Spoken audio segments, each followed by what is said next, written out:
pada Ompi Channel. Kita akan membahas lanjutan kita dari channel-channel saya sebelumnya.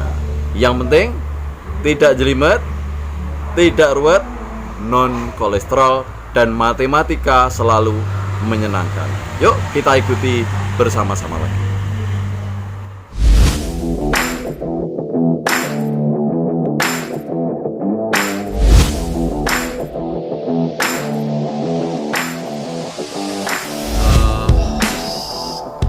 Kita ketemu lagi pada proses pembelajaran kita laksanakan bersama. Kali ini kita akan membahas pencerminan atau refleksi, pencerminan atau refleksi. Mungkin kalian sudah pernah mendengar tentang hal ini. Kita lihat. Kalau dilihat dari jenis pencerminan atau refleksi merupakan salah satu jenis dari transformasi. Kalian masih ingat tentang transformasi itu jenisnya apa saja? Yaitu apa saja? Yang pertama refleksi, kemudian apa? Translasi, betul. Kemudian ada lagi juga rotasi, betul juga. Lalu apa? Dilatasi. Boleh. Nah, sekarang kita akan melihat bahwa apa sih pencerminan dan syaratnya jika sebuah titik atau garis atau benda itu dicerminkan. Mari kita lihat bersama. Syarat pencerminan: jika suatu objek, bisa titik, garis atau benda, dicerminkan pada suatu garis sebagai cermin, maka yang pertama adalah jarak objek terhadap garis atau cermin tersebut sama dengan jarak garis cermin itu terhadap bayangan objek. Suatu bangunan yang direfleksikan akan kongruen dengan bayangannya. Kata kuncinya ini kongruen, pasti kongruen. Sudut yang dihasilkan oleh cermin dengan garis penghubung setiap titik ke bayangannya adalah sudut siku-siku. Diambil dari buku karangan Sartono tahun 2006 halaman 196. Sekarang kita akan melihat apa saja akan kita bahas dalam pencerminan atau refleksi. Ada 6, yaitu pencerminan terhadap sumbu X, kemudian sumbu Y, pencerminan terhadap garis Y sama dengan X, pencerminan terhadap garis Y sama dengan min X, pencerminan terhadap garis X sama dengan H, dan yang terakhir Y sama dengan H. Ya, kita akan membahas 6 macam pencerminan. Mari kita lihat yang pertama, pencerminan terhadap sumbu X. Di situ ada koordinat, ya, dan koordinat. Ada segitiga ABC. Ada segitiga apa? ABC dicerminkan terhadap sumbu X, ya, dicerminkan terhadap sumbu X. Ada segitiga ABC. Maka kita lihat titik A, hasil pencerminannya adalah A aksen. Nah, ini nariknya garis tegak lurus terhadap sumbu X. Maka jarak dari titik yang letaknya berpotongan dengan sumbu X di sini sampai ke A, dan dari titik sini sampai ke aksen sama, sesuai tadi yang sudah kita bahas yang pertama tadi, slide pertama. Demikian juga untuk titik B sampai dengan titik yang ada di sumbu X sampai ke B aksen. Misalnya saya beri nama di sini adalah O, jangan O kan udah sama ya, P misalnya. P ke B jaraknya sama dengan P ke B aksen. Demikian juga C, nah, dengan posisi tegak lurus. Maka seperti dikatakan tadi poin yang ketiga kalau nggak salah, bahwa hasil pencerminannya ini kongruen dengan hasil dengan bangun yang dicerminkan. Artinya A, B, C itu akan kongruen dengan A aksen, B aksen, C aksen. Dengan kata lain, hasil pencerminannya yaitu A aksen, B aksen, C aksen kongruen dengan A, B, C. Masih ingat kan kongruen itu apa? Nah, kita lihat. Jadi supaya ini jelas, sangat jelas sekali, sehingga kalian bisa memperhatikan hal itu ya, sangat jelas sekali. Sekarang kita akan teruskan dulu. Nah, kalau misalkan ada titik A koordinatnya 2,1 dicerminkan sumbu X, hasilnya aksen 2,-1.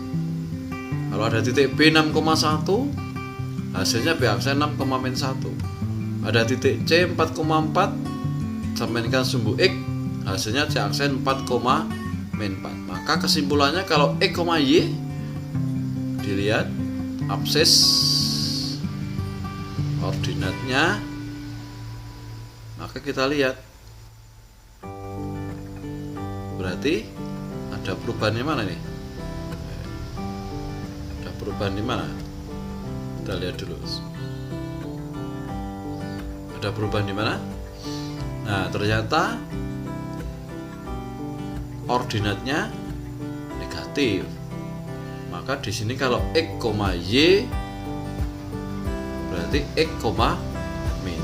Kesimpulannya pencerminan titik P, X, Y terhadap sumbu X hasilnya adalah titik P aksen X, min Y. Nah, itu untuk pencerminan sumbu terhadap sumbu X. Kita lanjut. Ini kita tinggal saja karena bentuknya matrik, kalian belum sampai di sini ya, nanti akan sampai. Nah, sekarang kalau terhadap sumbu Y sama saja, prinsip dasarnya sama, hanya bedanya cerminnya. Kalau tadi sumbu X, ini adalah sumbu Y ya, jarak ya dari titik yang ada di sumbu Y dari titik A ke titik sumbu Y, dan dari di sini sampai ke A aksen jaraknya sama.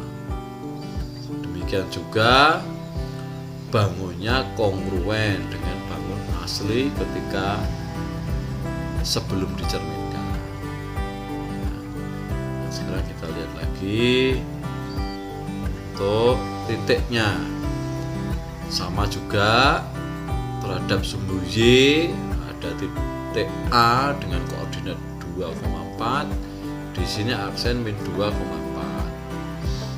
Titik B 6,2 dicerminkan terhadap sumbu Y, hasilnya B aksen min 6,2 dan seterusnya. Maka lihat polanya. Lihat polanya. Yang koordinat masih utuh, yang belakang masih utuh. Yang berubah hanya yang depan. 6 menjadi min 6. Maka kalau X, Y ada titik P, X, Y dicerminkan terhadap sumbu Y, maka P aksen hasilnya adalah yang berubah depannya nih, absis. Jadi min X, Y. Ini kesimpulan. Ya, kesimpulannya ada sebuah titik P, X, Y dicerminkan terhadap sumbu X, maka hasilnya P aksen min X, Y.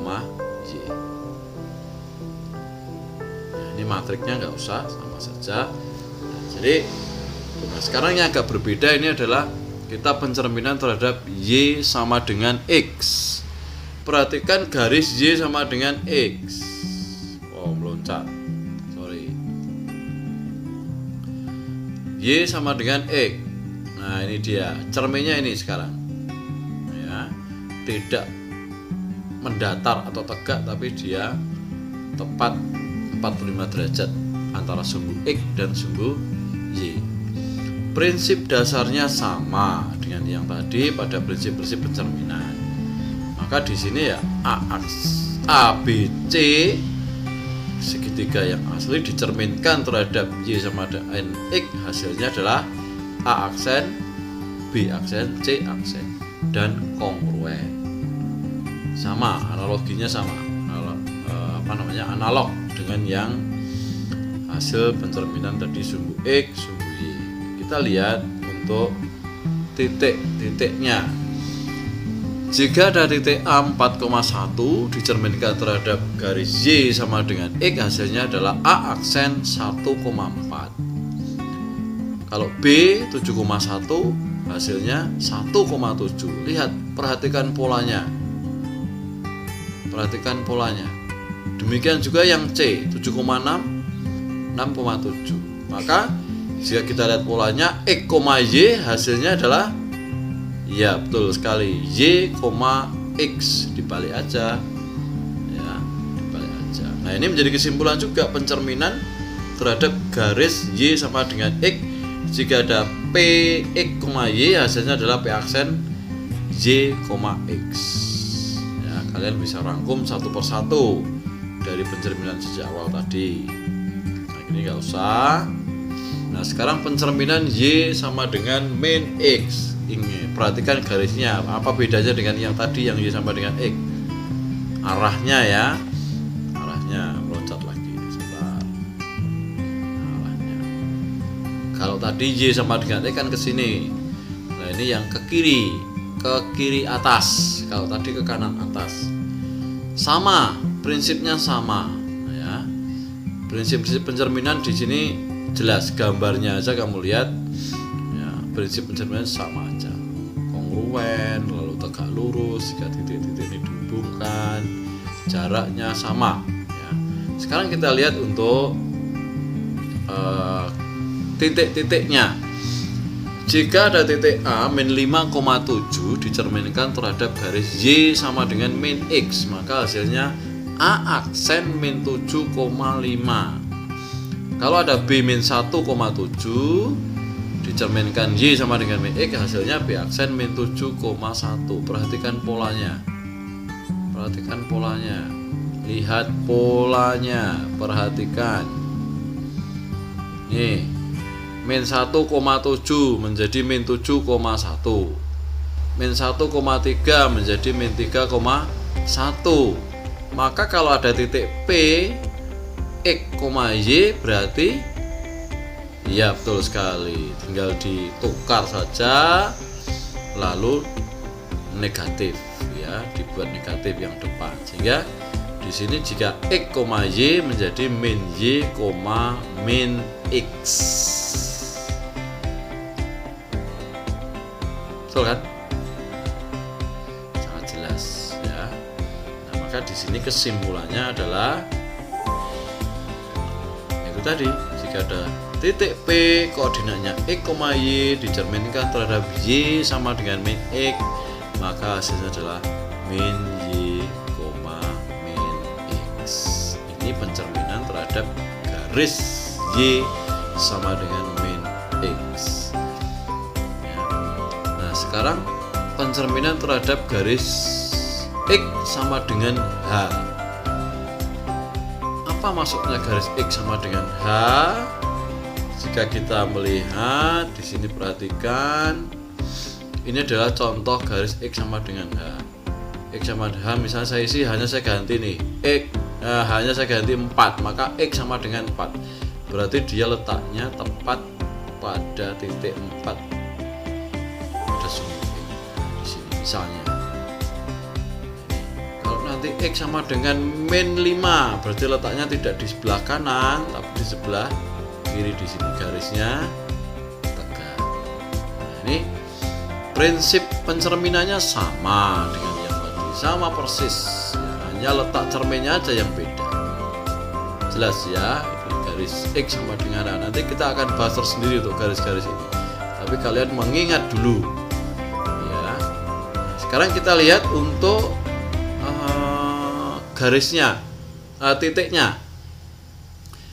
Misal A 3,2 dicerminkan terhadap garis X sama dengan H, hasilnya 2 kali 5 kurangi 3,2.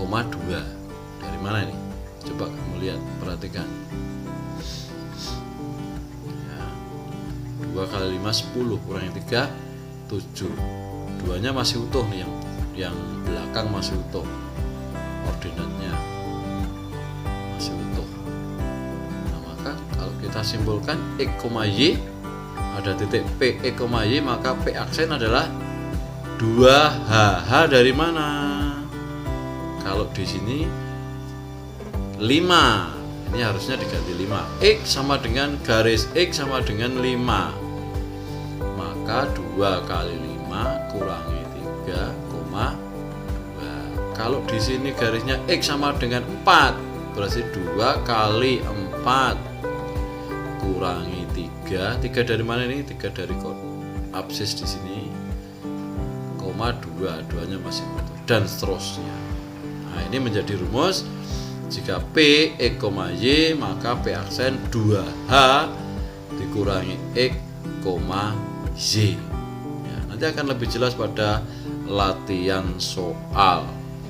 Nah, sekarang yang terakhir untuk pencerminan terhadap garis Y sama dengan H. Berlawanan dengan yang tadi, kalau X sama dengan H garisnya itu tegak. Sekarang jika garis Y sama dengan H garisnya mendatar. Perhatikan, sama prinsipnya. Hanya H itu diganti dengan bilangan pada titik koordinat pada sumbu Y. Berapa? Hasil pencerminannya sama, proses pencerminannya sama, hanya beda cerminnya saja. Kita lihat titiknya sekarang. Titiknya 6,4, ada A 4,4. Misalkan ini dicerminkan terhadap garis Y sama dengan H, hanya kita ganti 2. Maka 6,2 kali 6 kurangi 4. Sekarang kita 6,8. Perhatikan pencerminannya. Rumusnya X kurang 2 kali H kurangi Y. Y nya masih sama ya, 2 kali H ini 6, hanya kita ganti 6. Nah, kebetulan ini sama jadi membingungkan. Kalau hanya 5 ya 2 kali 5. Kalau hanya min 3 ya 2 kali min 3. Nanti kita menghitung. Sehingga ini rumusnya P X, Y, koordinatnya X, Y, maka P aksennya adalah X, 2 kali H kurangi Y. Kira-kira itu yang kita bahas. Memang agak cepat, tetapi nanti kamu akan lebih jelas pada latihan-latihan soal, dan kalian kerjakan soalnya sambil melihat tayangan yang tadi sudah kalian lihat. Kalian ulang-ulang rumus-rumusnya sambil kalian catat dan kalian tulis. Oke. Kita akan ketemu lagi untuk besok pada yang translasi ya. Oke, selamat bertemu lagi. Sekian, terima kasih. Oke guys, sudah cukup ya. Jangan lupa di subscribe. Kita ketemu lagi di topik berikutnya. Ciao.